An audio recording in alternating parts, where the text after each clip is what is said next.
Today, I want to talk about why singles are killing your chance of future income for your music career. Ooh, slightly controversial. Let's dive deep into this topic. I am a passionate person. If you know me in real life, you'd know that passion would be on my tombstone. She was passionate.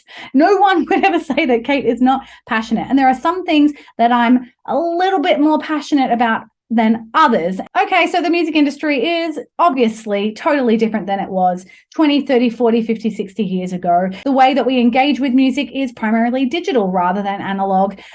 People are listening to lots of individual songs. We're streaming, using streaming platforms, statistically buying less albums. But I want to talk about why singles are going to really affect your future income. If you don't make a change now, you're really going to struggle to make money from your fans in the future. Now, I'm not saying that releasing a single is a bad thing to do. I think it's great. I definitely recommend that an artist release a couple of singles leading up to an EP or an album, or even if you're releasing, say, 6 singles in a year and it's not leading to a big project, it's what you do in and around that is going to affect whether you earn an income or not. If your plan is to release, say, 6 singles this year, well, good luck, my friend. I would think by single number 4, you're going to be tired, you're going to be pretty exhausted, and your audience are going to be a little bit over it. They're going to have release fatigue.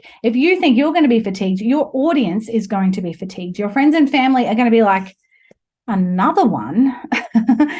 It's going to be really hard on the audience that you have. If your target audience is strangers on Spotify, then they're probably not going to be fatigued.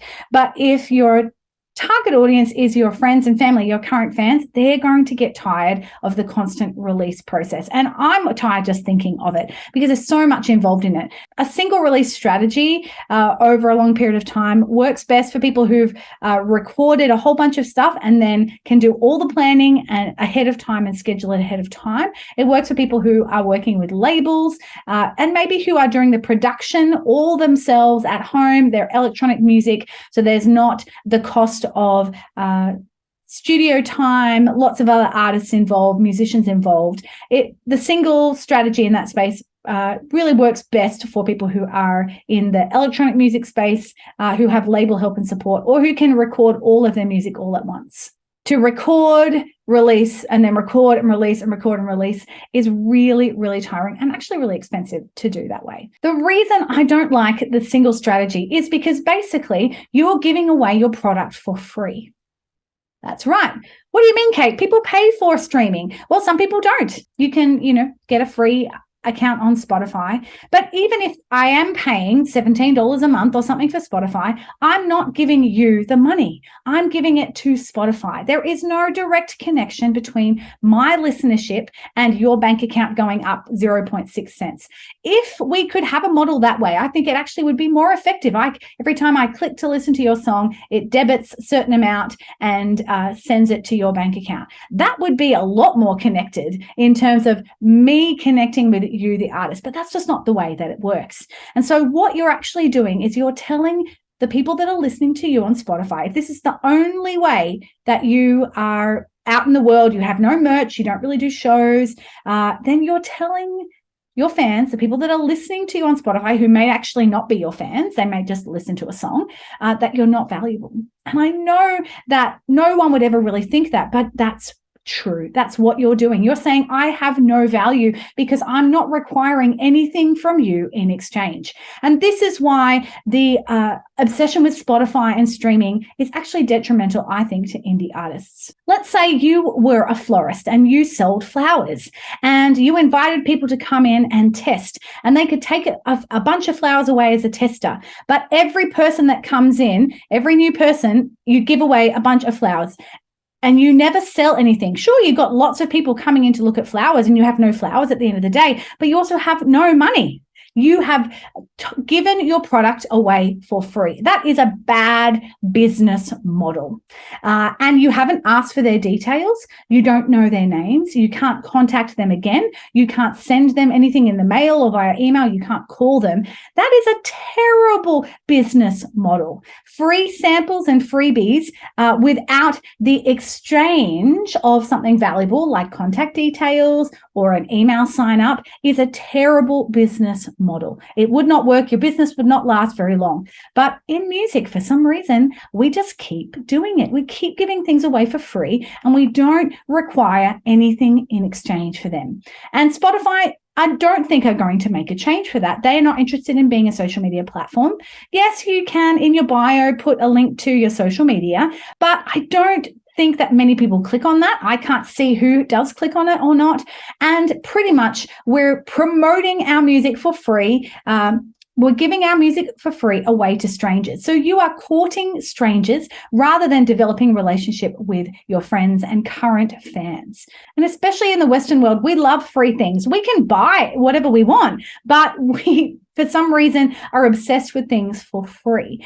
And it actually builds a disconnect. It doesn't build trust. There's no value exchange. And when someone comes to your show and they give you $15 for a CD, there's a value exchange. That builds connection. They get something valuable and you get something valuable. And when you give a free song on an email list sign up form, sure, it's a free song, but you're getting something valuable in exchange. You're getting their email address. Then you can contact them again. You now have access into their lives in exchange for that thing that you gave to them. And it's really important if you want to have a successful indie music career, if you want to build a music business, if you actually want to earn money, you need to start to train your audience and teach them that you are valuable.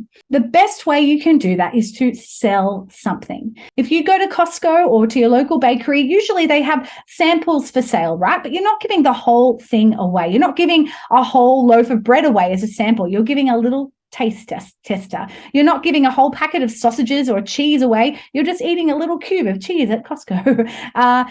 The reality of sampling, that's what's for free. But then you're inviting them to come in and purchase the full item. And that's a really important thing. Now, it's okay for me if next year you want to release, 6 or maybe even 12 singles next year on streaming platforms. If you then have merch to sell to your fans, if you actually have invitations going out regularly to come and join my Patreon or give to my Buy Me a Coffee or to purchase my t-shirt or my earrings or my tea towels that I've made, if you're inviting people to meet and greets before the show, what you're doing there is telling people that you're valuable. Yes, there's a sample, the song is the sample, but you're inviting them into a deeper relationship. And you cannot have a successful business if you don't sell anything. You cannot be sustainable if you give everything away for free and if you constantly fund it yourself. That's a whole nother chat. We'll talk about that later.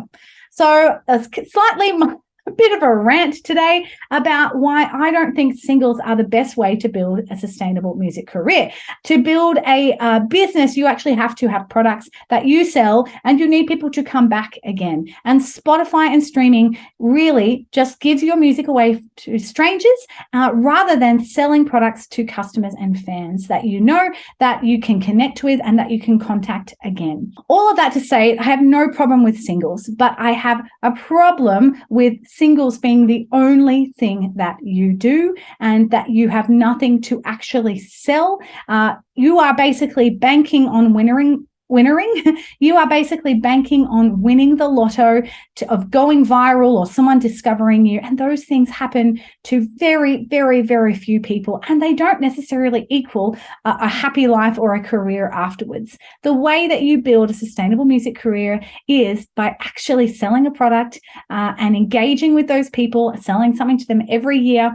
And you may have heard the strategy of 1,000 people selling them $50 worth of content or products or gigs or experiences a year, and that equals $50,000 in revenue. Now, if you made $50,000 in revenue next year from just 1,000 people, man, that's doable and it is amazing. You would be stoked. The best thing about that is now you have money to do your next album. The best thing is that you can use that revenue and the profit from that to pay for your next product, to pay for your next album, to buy more t-shirts, to then sell more t-shirts. You want to be building your business on the profit and the revenue that's already come in, not having to keep putting money into your business from your own pocket. That's not sustainable either. Again, I could talk about this stuff for ages.